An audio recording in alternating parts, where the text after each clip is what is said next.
I have the fuel rail in place with the injectors. I have set up a makeshift fuel supply. Hey guys, just a quick little extra intro here. This video is a long time in the making, a lot of testing and trying. There isn't really a manual for this car to figure a lot of it out, and it's taken a lot. It's like you tinker for an hour and you do research for like 10 times that amount, trying to figure things out. Near the end of it, I sort of got sick of filming. I didn't really film too much, so some of that is just on my phone, and sorry about that, but I still wanted to put together a video for you guys. So here is me trying to get the XJRS going, and I guess I do actually succeed at the end, as you'll see. It's not perfect yet, but it's a lot better than it was before. Welcome back to Living with a Classic. I'm here with the abandoned XJRS. This thing is sat for over 20 years, and that's a real shame for something as rare as this. If you don't know what an XJRS is, it's basically an XJS that after the factory went away and got some modifications. So it has a 6-liter engine when it came with 5.3 at this point. The 6-liter engine is different from the later factory 6 liters. It has a special fuel injection system by Tech, which was also used on the XJ220 in a different form. Lots of other things, heavy duty transmission, yeah, some other nice things. It's a good friend of mine who has this car. We picked it up and we tried on several occasions to get this thing running. Fuel pumps are dead. That is one thing. Second thing is we didn't have any injectors or any spark signal. So there was a sensor missing in here, which is specific for this car. We managed to get a hold of one, which is just incredible. That worked. So we do have spark now, and believe we have injector signal. A couple months ago, during the summer, the owner, he was over here, and we spent a day trying to get this thing going. We tried to get the fuel pumps out, and the tank is sort of stuck, so we need to do that later. But we decided before we do that, let's just see if we can get it running with an external fuel source. So we took off the feed here and we fed it fuel. However, it still wouldn't go. We went through the injectors and only one of them clicked. So I thought, okay, I'll do the usual trick where you put some power to them and get them to unstick. Nope, they wouldn't unstick. So today, I really think we're gonna get this thing going because I have a set of injectors. So what I'm gonna do now is pull this fuel rail here with these injectors, and we'll replace them, put them in here, set up an external fuel source again, and see if this thing fires up. So the injectors are just really, or the whole fuel rail is held in place with a couple nuts here. I'll loosen all that up. We'll get this off, pull the injectors off, replace them, and fingers crossed this thing will actually fire up this time. Okay, this should be the last fitting. Fuel return. And then it should lift out. With a bit of persuasion, this is loose now. Just have a vacuum line here for pressure regulator. I'll bring this up to the bench. I think I'm going to use this rail because I'm not sure if the pressure regulator is different. I have a spare rail. Put the other injectors in. If this thing fires up and runs and everything, and it's a good engine and will continue with this car, I'm going to replace these hoses here in the future. But for now, we're just going to replace the injectors and see if it runs. I have the fuel rail here with the good injectors in it. However, something bad happened. But it's fixed now. You notice the intake is off? Well, the little pinnacle caps snapped on one of the injectors when I took it out and broke in half, and it fell down into the intake. Luckily, the valve was closed and I was able to get it out. So it laid there sitting, basically held together, and then it was cracked, and then I got the pieces out. So that was annoying. I'm going to put the intake back on, and we'll reuse the gasket for now, because if this thing is good, we're probably going to rip the intakes off, probably do cam cover gaskets and things like that. So intake goes back on, injectors, fuel rail go into place. I need to run and pick up some fuel line because I seem to have used the line I had when I tried this last time.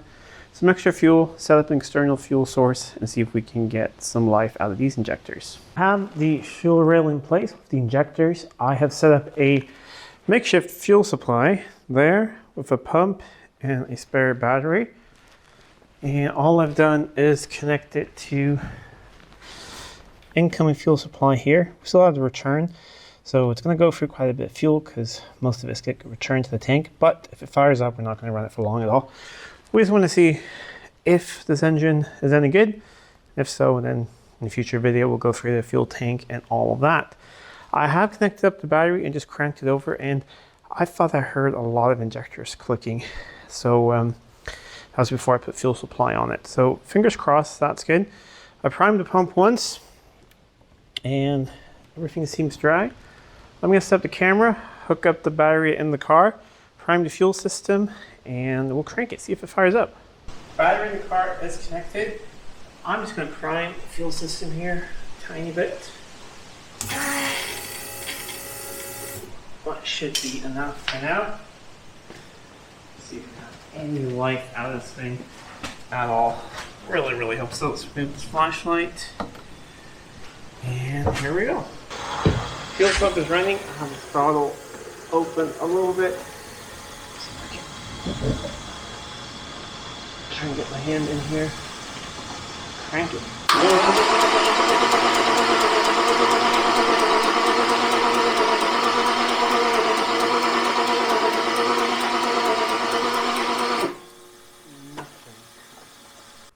And it's actually a couple weeks later, taking a bit of a break from this thing because it's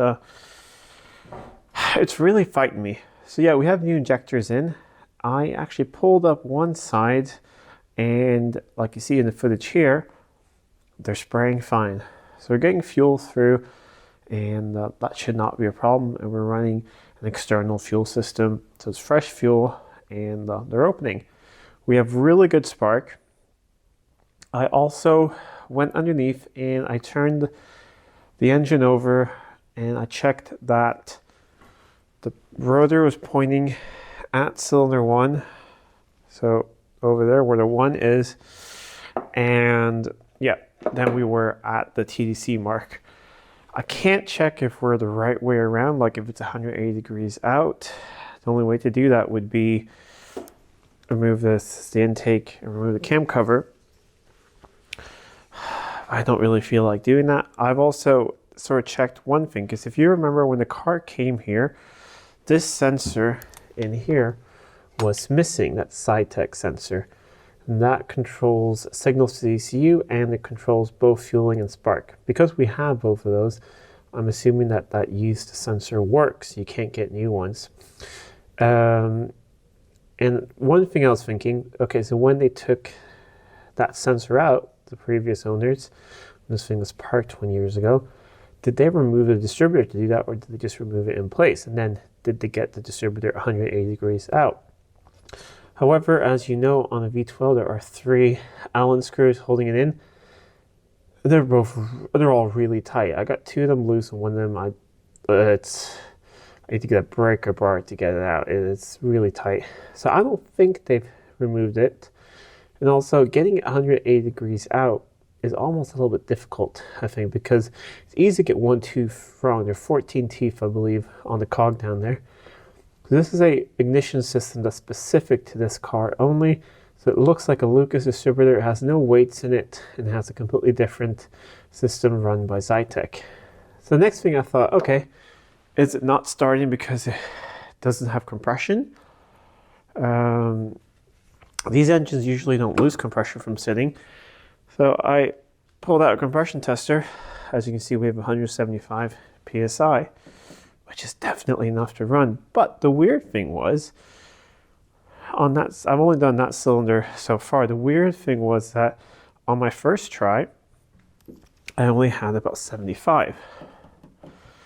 And I haven't put any oil or anything in it yet. So I'm going to pull another plug. We'll try that one and see, because maybe I wonder if the rings are a bit stuck or something. A lot of people have tried to get this thing started before. The intakes were like this because people tried to spray starter fluid in there before he even had spark. So maybe the rings and everything are washed down. I don't know. But I've also tried that. It will not even cough on starting fluid. So that's very, very strange. And when the plugs come out, they're not wet or anything like that. They look really good. So yeah, I'm gonna do a couple more things. And we'll see. This is highly frustrating. All right, 170. So this is probably not the issue, but I'm gonna check a couple more and go from there. This is really starting to be quite strange. Let me just prime the fuel system a little bit.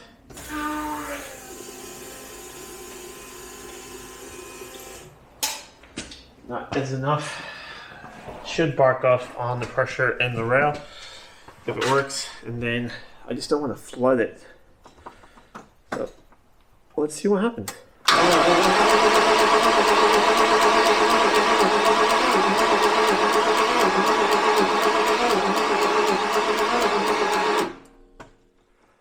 Nothing.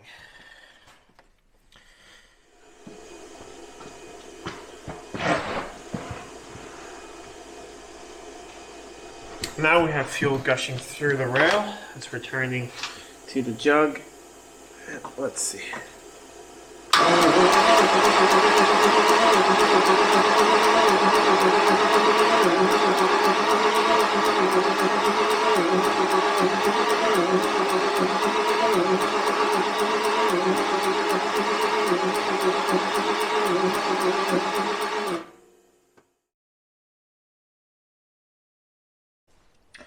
I've moved the distributor a little bit more. I haven't lifted it up. I just loosened the Allens and moved it a little bit because it's so close to ready. I think we might need to pull the plugs, keep it a little bit foul. I have the throttle jammed open. I primed the fuel system. I turned off the pump. Let's see if anything happens now.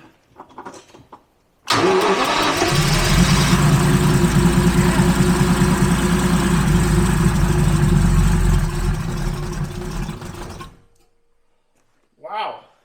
All right. So let me close the throttle and I'll prime up the fuel system and we'll try again. Pump is primed until I heard fuel return. Turn the pump off. Throttle's closed. Let's try again. Okay.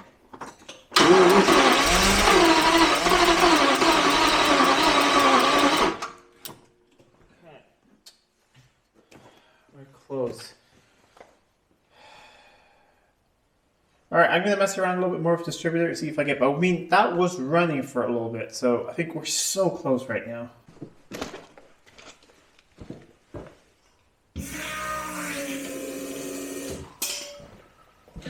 Okay, so this is where I am in the troubleshooting. I've gotten it to run for quite a while. However, as soon as I add fuel pressure or run the pump again, it dies immediately. So it seems to be a fuel pressure issue. Might be this fuel pressure regulator. I have one from a 6 liter I could swap out tomorrow. It's starting to get late now.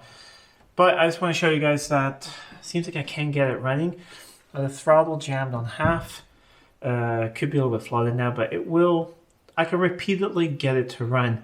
The timing is definitely not in the correct place. All of that. However, now the issue seems to be fuel pressure related. So let me see if I can show you guys that it actually does run now. Sort of.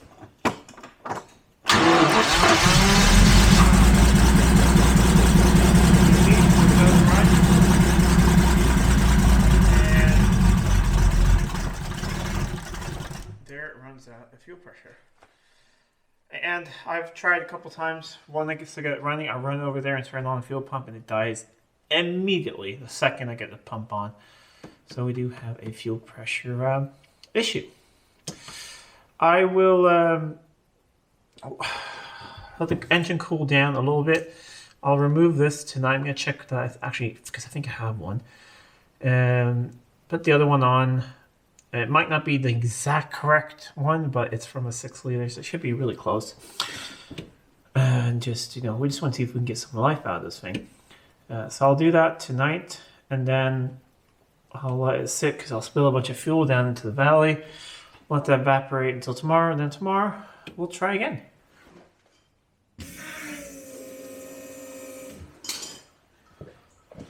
Fuel pressure regulator is swapped. Let's just try the same thing, see if it's better, worse. Oh, no difference.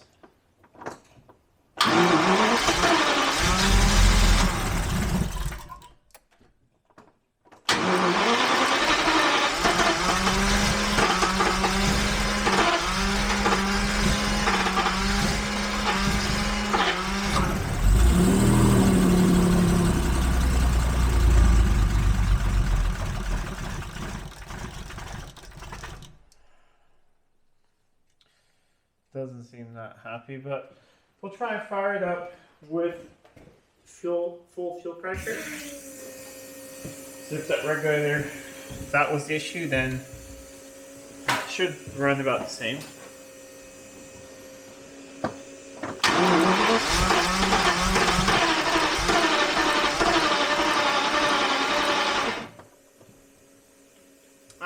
It's definitely getting flooded right away.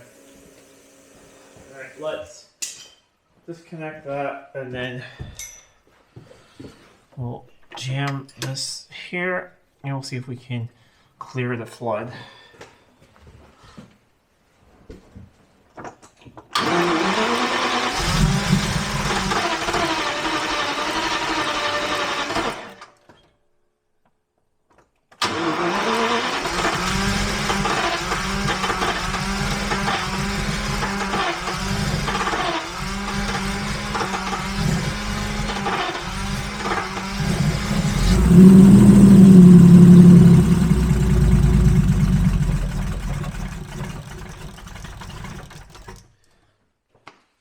That was just to clear it out.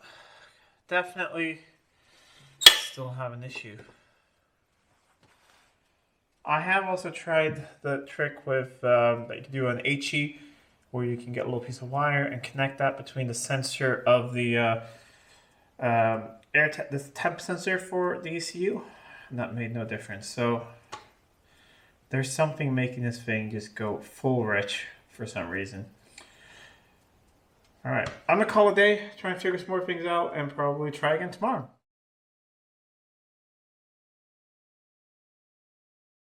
It's been a long time in the making, all of this. So let me just summarize what I'm trying. I've hooked up a fuel pressure tester before, and the pressure is way too high for what a regular 6-liter would be. I don't think these would be that much. We're talking like 40% too high. So all I've done now with what I had at home is I've put a pre-HE adjustable fuel pressure regulator just in line, because I think that there is a regulator somewhere else that where you're not supposed to get full pressure directly here, but I could be wrong. I have that hooked up. Let us see if we can get any life out of it now. And if we do, that'd be great. Then we can sort of continue in a separate series with getting a fuel tank out and getting real pumps and everything. We're just running that fuel system now. But let's fire it up and see what happens. We have fuel flowing, so let us see.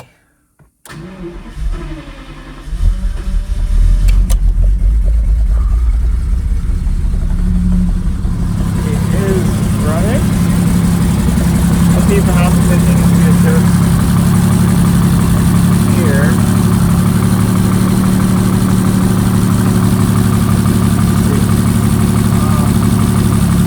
Give me a second. Let's see if I can do that a little bit. All right, that is worse. So we need to distribute the current even more. So yeah, it does run. I've run it a couple more times after that, and yeah, it fires up. It runs better every single time. I need to now pull it out of here outside and just clean out the engine bay, because there's dust and old rat nests and mouse nests, whatever there is, which is weird. They haven't touched any of the wires, it seems like, but it's all over the cats and things. Starts to smoke, so I'm going to pull it outside next couple days when I'm able to, or within the next week. I'm not really sure. The weather is terrible here, and I don't want to, because once I get outside, I want it to sit for a while and then continue running it. Once that is done and it seems to run better and better, and we can maybe get the idle going and everything, I have marked the crank damper, so I should be able to set the timing. I think we might still be a tooth off. I'm not sure, but I can check that at least. Also, the pressure is just guessed at the moment, but at least it's running, it's showing good oil pressure, and a lot of other things are coming to life. Next step after that is pulling the tank and replacing the real pumps and getting all of that going. I think there is some sort of pressure regulating before the rail. That's why when you run the pump directly to it, it doesn't seem to work right, but not really sure. Anyways, I hope you guys enjoy this anyways, and there will be a second part to this where we actually have it running better, hopefully. But once again, thank you so much for watching. Until next time, I'm Adam. This is Living with a Classic. I'll see you soon.